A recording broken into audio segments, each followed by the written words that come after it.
We're studying Shmuel I, chapter 30, verse 15. And let's just get a little bit of an overview, situate where we're standing. So, David, as we know, ran away from the land of Israel to save his life, and he's right now in the land of the Philistines in a city called Ziklag, that was given to him to stay by the king of the Philistines. The Philistines are getting ready to fight the Jewish people, the King Saul and in the north. But David is not wanted as part of that campaign by the Philistines. They don't trust him. They think he's going to not work. He's going to work against them, rightfully so. So they sent him back, and he got back home to Ziklag, and the city was totally burned down. The city was burned down. His two wives were taken to captivity as captives. Everybody in the city was taken away, and he was basically had nowhere to stay except to try to chase the oppressors, the attackers, and try to gain back his wife. It didn't happen only to him; it happened to all the people that with him. He had 600 people. We'll talk in a bit about the makeup of those people, but all of them basically came back. They had wives, children, and all of that was taken away. It was very devastating. Was very heartbreaking. David Amalek sort of was ready to give up, but very quickly strengthened his belief in God, and as such, he decided. He asked in the breastplates that the high priest used to have. And was a medium, a way to communicate, a vehicle to communicate with God. So he asked in the breastplate, should he chase, and will he be successful in finding finding his the missing people? And he was told, yes, you should chase, and you're going to find the missing people, and you're going to be able to save them. So with that, he was on the verge also of suffering some sort of a rebellion from his own people who had it already. I mean, they really suffered with David. Wherever David went, they suffered with him, and now they just left basically for 3 days. They left, and they came back. All of their stuff was gone, and the city was burned down, and they basically wanted to stone David. They couldn't take it anymore. So, but David again strengthened his belief and carried the people with him, and finally was able to sniff out the tracks of those who took away his family, and which happened to be the Amalekites. So he sniffed their tracks, and he's ready to now give chase, because before, as he was trying to figure out where they are, he was walking more slower to be able to see, to watch, to look around, to try to figure out what the next step is. But once he figured out, I guess he saw some tracks, some things that were thrown on the way, pieces of clothing, I don't know, whatever he saw that meant that he's on the right in the right direction. He was ready to give chase. At that moment, a third of his people gave up, and they stood and said, "We're not moving. We're not going any further. We don't want anything to do with it. We basically don't trust you. We don't believe that this campaign is going to be successful, that this battle is going to be successful. We can't take it anymore." They were hungry, they were tired, and they stood up, and they stood, refused to continue. David decided to take that lemon, and turn it into a lemonade, and told him, "You know what? I understand you. Why don't you sit here and wait? Guard some of our things, so whatever we had on us, so will be lighter and will be able to give chase faster and more and find the people that we're after quicker. Just stay here, and wait for us. We'll be back. Don't go away. They agreed. I guess they didn't have anywhere else to go because their city was burned down. The Philistines didn't really want them to fight with them. The people of Israel didn't really want them. They had an award on their heads because they ran away from the land of Israel to the Philistines. So going back to Israel was not a choice. So they stayed. They waited. So David and his people give chase, and they bumped into a man who is very much half dead. That person was abandoned by his master, and this person. One second. All right. This person was abandoned by his master. He became sick 3 days before that, and his master, the Amalekite, told him, just left him to die. He didn't have any interest in saving him. Didn't have any interest in helping him. Left him to die. That person that they found, that man, was a young dude. And he was an Egyptian guy, and he was a slave. And so David and his people fed the guy and revived him, and he started talking.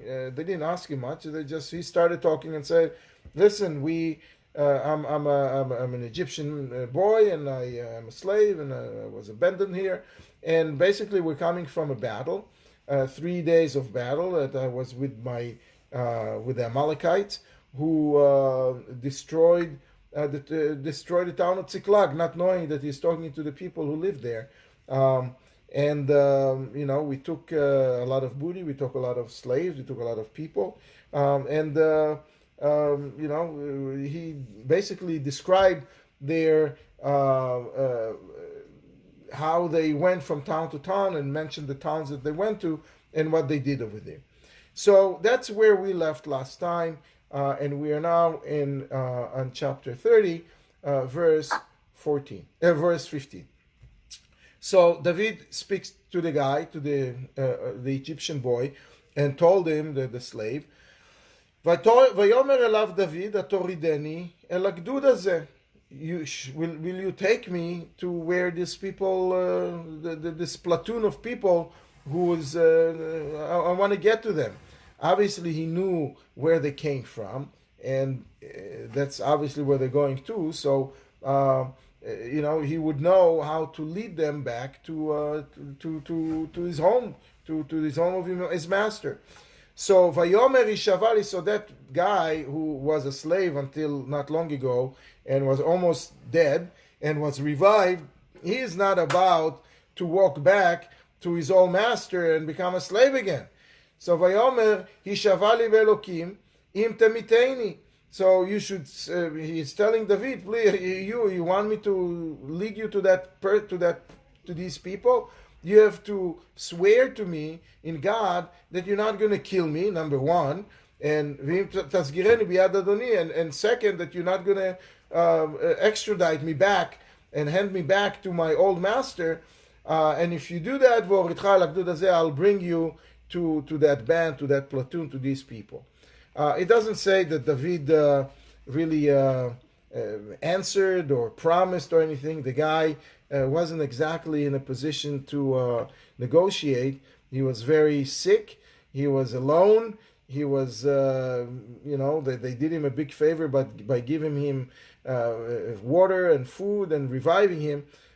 So he wasn't in a position to negotiate exactly. Anyway, I guess they did tell him, no, don't worry about it. And he led them straight to those people who took the slaves. Vayorideu, so he led him down the path.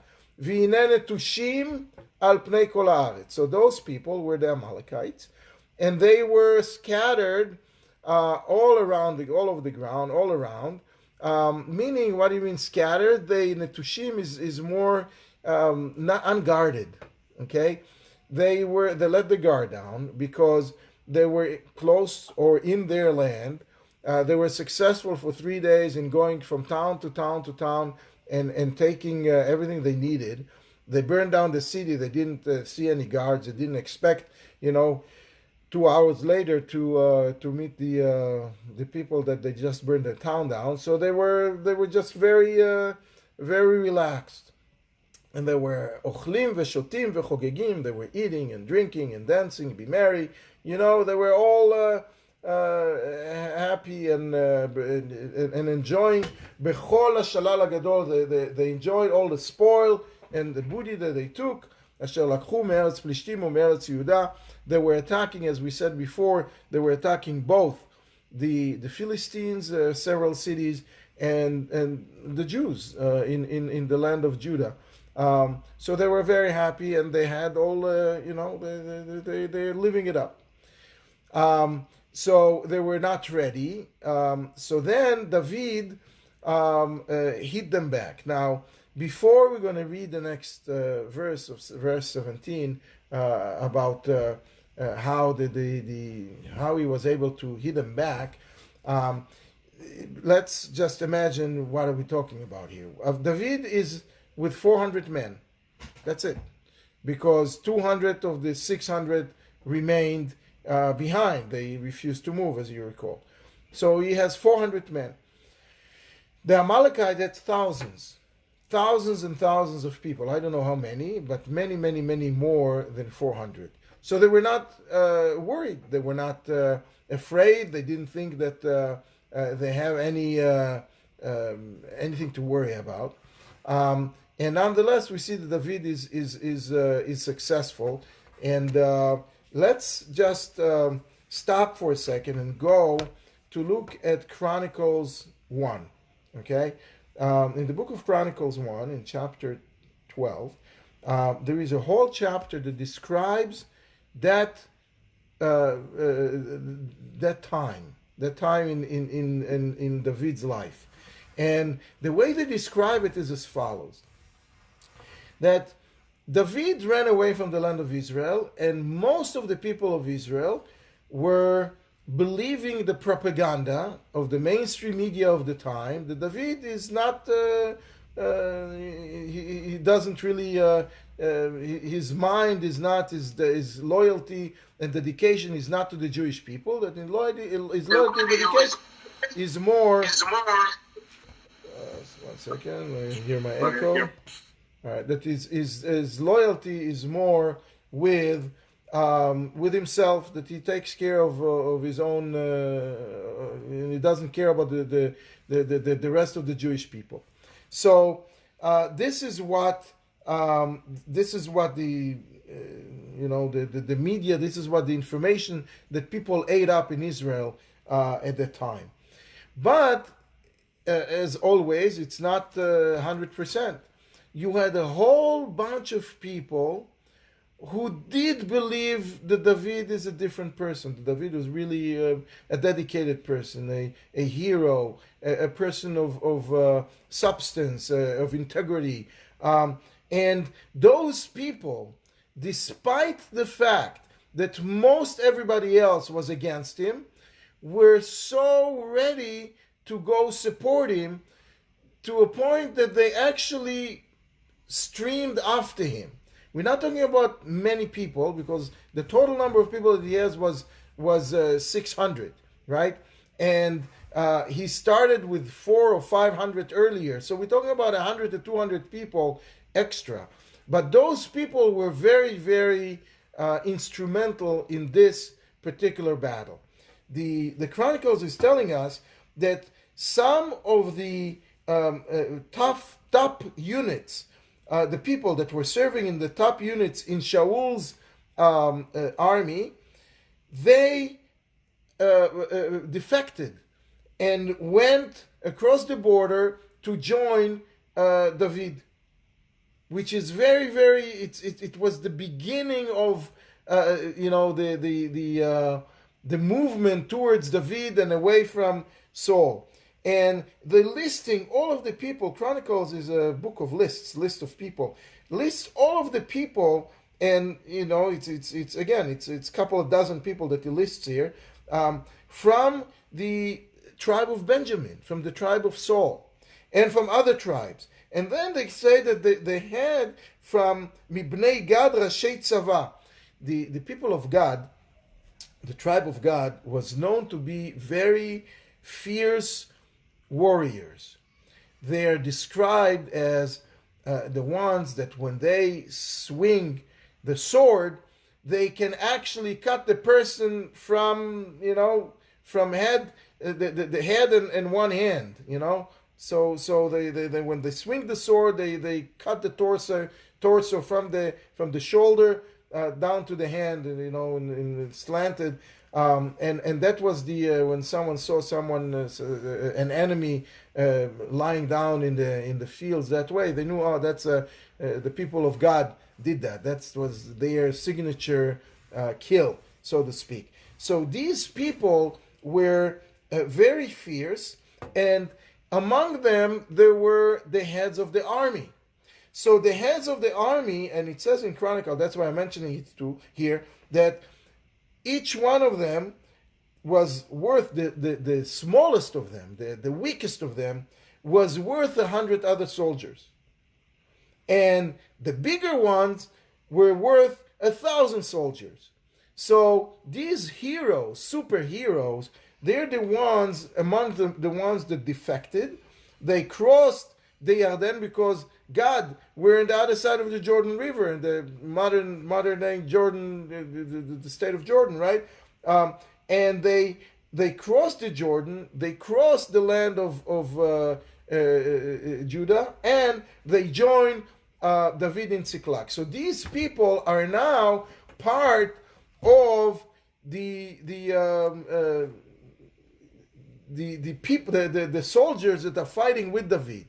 And therefore, we have here a situation where David is, even though he's outnumbered by the enemy, he was able to overpower them. Vayakem David me'anefshef ad ha'erev. Now, it was a very fierce and very difficult fight, and it took from one evening to the other. Me'aneshef, neshef is a way to call the night. From late at night until the next evening. 24 hours of battle. Lemacharatam. And he was able to smite and kill all of the Amalekites. Velo nimlat mehem ish, and none of them were able to escape except 400. Ki im 400 ish nar asher rachbu al hagvalim v'yinusu. Only 400 were able to escape, and not because David let them, because there is when you're looking at the laws of war in those days, there is a prohibition, there is an obligation to destroy Amalek, the people of Amalek, because they have a long a long hatred towards the Jewish people and towards God, and the obligation is to not let them survive. So David on his own would not let them survive, except that they had camels, and David was walking by foot. He didn't have any vehicles. So those who had the camels were able to jump on top of the camels and run away and escape throughout this 24 hours of very fierce fighting. But the rest of them didn't make it. Now, it was very, very, the commentary is mentioning the fact that the fight was about every single soul, because those people took women and children with the intent to sell them as slaves or to use them as slaves, and they didn't want to kill them, but if their husbands or fathers are coming in and starting a fight, the natural thing will be, okay, you want to fight for those people, we'll kill them, and then you won't have what to fight for, and it will really reduce your motivation to continue fighting. So it was very easy for the people who were taken into captivity to lose their life that way. Nonetheless, the text is telling us, the prophet is telling us, Vayatzel David et kol asher lakhu Amalek, that David was able to save each and every person and each and every one and each and everything that the Amalekites took the day before or a few hours before from Tziklag, and including Ve'et Ashav Itzil David, including his two wives. Velo nehedar lahem min hakaton ve'ad hagadol, and they didn't miss anyone. They didn't lose anyone. They didn't miss anyone. Ve'ad banim ubanot, and all of the sons and the daughters were able to be saved, and none of them was hurt. So they went through an ordeal. They suffered greatly, but they came out alive, which is, I guess, the main point here. ומשלל ועד כל אשר לקחו להם, הכל השיב דוד. So not only they were able to save the women, the children, they were also able to save everything that they took away. All of the valuables, all of the spoil, all of the booty, they took away everything David was able to take. It involved not only inanimate objects as well as people. It had a lot of cattle and sheep and animals that they took that was very valuable in those days, today as well, and he was able to save it. So what does he do with all of that? ויקח דוד את כל הצאן והבקר, נהגו לפני המקנה ההוא ואמרו זה שלל דוד. So the people are ecstatic. His 400 people that are with him are gathering, are rounding up the sheep and all of the cattle that they took, and they let them go back. They maneuver them and let them to go back home. Now, typically, when you transporting sheep and cattle or animals, you try to keep them on the main road so they don't scatter, number one, and number two, that they don't spoil and don't destroy the fields that they're going through. In this case, David and David's people let the cattle go, straight line. They didn't go in the main road. They went wherever, in order to show the strength of David, to show they were boasting that Zesh Lal David, this is the David spoil, and sort of you're going to feel it. You're going to see it, you're going to feel it, you're going to believe it, and you're going to gain respect by hook or by crook, whether you like it or not. You're going to gain respect. So now, yes. I have a question. Sure. The rule that all Amalekites should be killed is still in effect, right? Correct, except that we don't know who the Amalekites are. But we know that some of these were Amalekites, and some of the booty was not what they had captured from the previous battle, but was their own. So how is David able to keep all of this when some of his predecessors were punished for keeping that booty? So what's the question? So how come David was able to get away with keeping and even bragging about all of this booty that he had just captured when David's own predecessors had been punished for? They were not, okay, so they were not punished.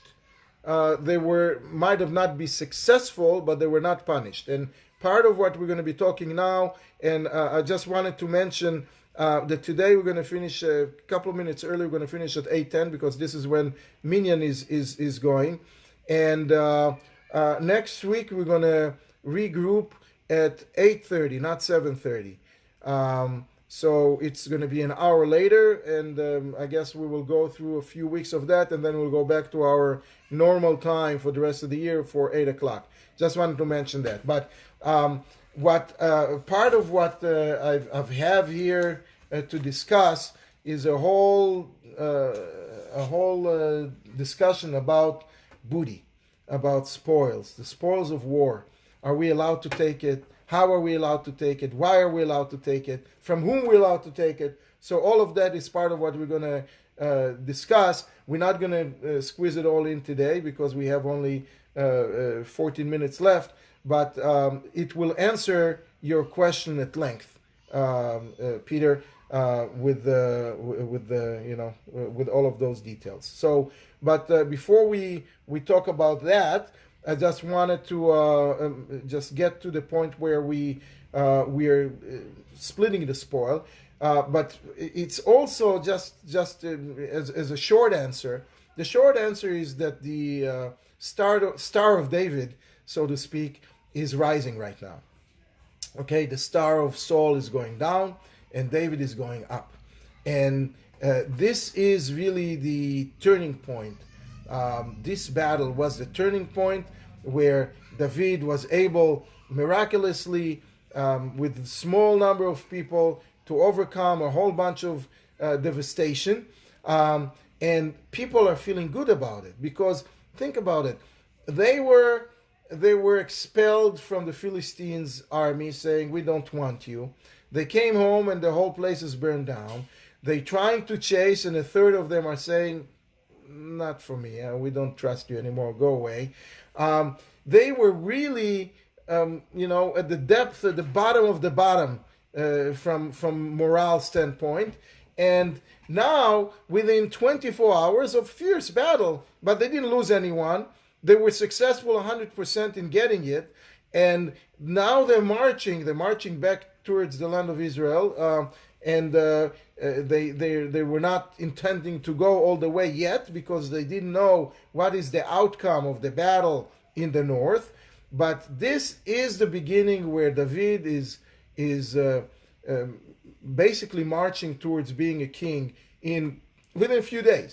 Within a few days, he's going to become a king. So part of that was the legitimacy that God gave David was, okay, so now you are successful in because you asked what I'm supposed to do, what God is sending you to do, and you did it, exactly to the T, and you didn't modify it, and you didn't like Saul and some other people before you modify the ruling a little bit. You did it, all the way. So you deserve to get your wife back, your wives back, your kids, etc. So now he's marching, and everybody's the people around him, the 400 people, are very happy. ויבוא דוד אל 200 האנשים אשר פיגרו מלכת. So then those David and with all of the people, all of the soldiers that with him are coming back and reconnecting and reuniting with the 200 people that didn't want to, they were slow. They were too faint of heart, too faint and physically. They just didn't want to go. So אשר פיגרו מלכת אחרי דוד, and וישיבם בנחל הבשור, and he led them. Where did he find the tracks? He found the tracks in the place called Nachal Absor, and that's where he left those 200 people and gave them, if you recall, some of his stuff so he can run faster. So ויצאו לקראת דוד ולקראת העם אשר איתו. So those 200 people sees, from afar, from the top of the hill, sees David is coming back, and they see all the people around. They recognize their kids and their wives and their cows, whatever else David was able to recapture.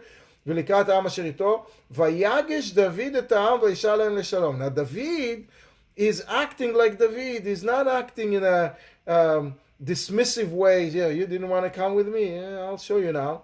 He was very polite. He was very nice. He was very accepting. He was very humble. And he asked him, "How are you doing? You were feeling faint before. You were not able to come with us. So how are you doing now?" Very, very nice and polite, and we'll see it will become even better. Now, the people who were with David, so we mentioned that some of them, 100 to 200 people, were, army generals or army, very good soldiers that defected from Israel.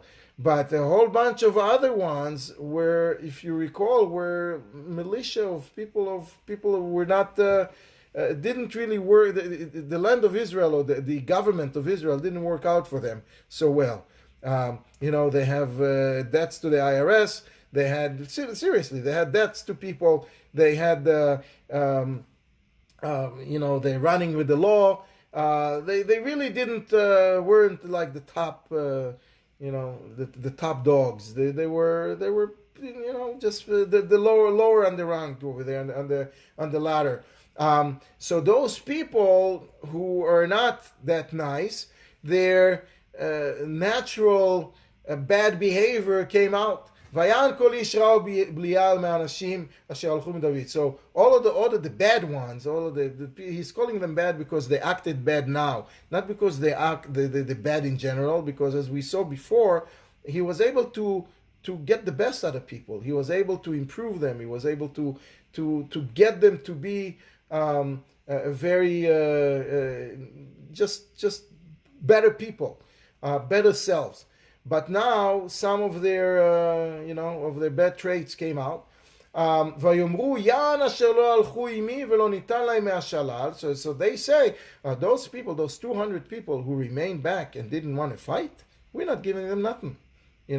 We got all of these, all of the spoils. They're not getting anything.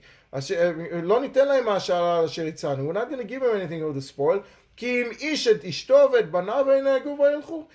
Yes, we brought their wives and we brought their children. They're obviously going to take those back. We're not that kind of a nation, but they're not getting any of the other spoils. What does David do? David does not go along with this kind of behavior. Vayomer David lo ta'asu ken echai. He's calling them brothers. He's calling both sides brothers. The bad people who are now exhibiting their bad traits, and the people who exhibited the bad traits before and didn't want to go. Asher natan Hashem lanu vayishmor otanu vayiten et hagdud haba aleinu beyadenu. He says, why do you think God gave us all of the spoils? Why do you think we were successful? Why do you think he guarded us? Why do you think we were able to overcome that platoon, that band of bandits? And we were basically we're taking them where we owned them. Why do you think that happened? That happened to us because we were doing the right thing. And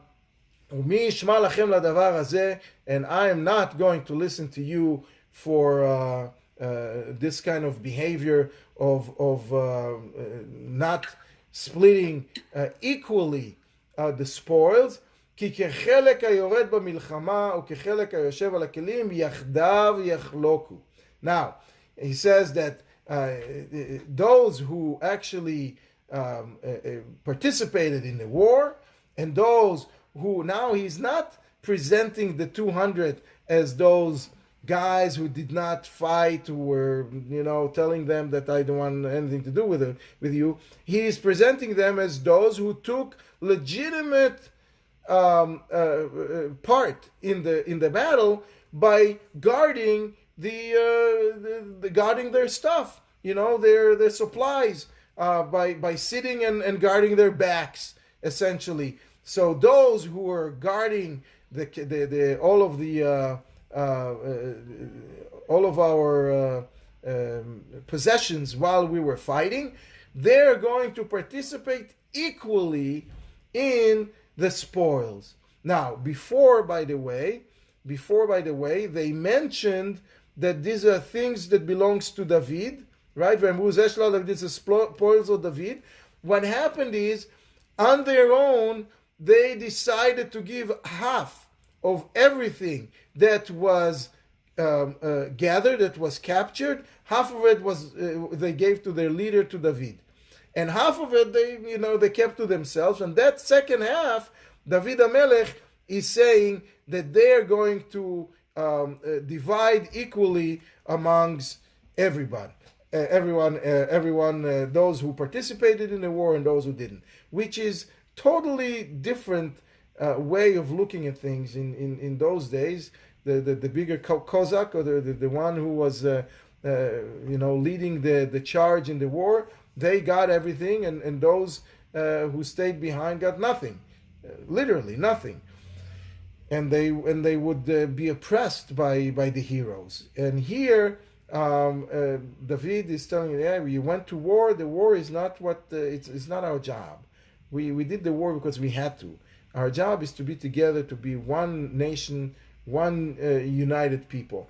And this is the topic, I guess, as I see now, is going to be the topic of the next discussion. Vayhi me'ayom hahu v'mala. From that day on, Vayasimea lechok ulemishpat liYisrael ad hayom hazeh.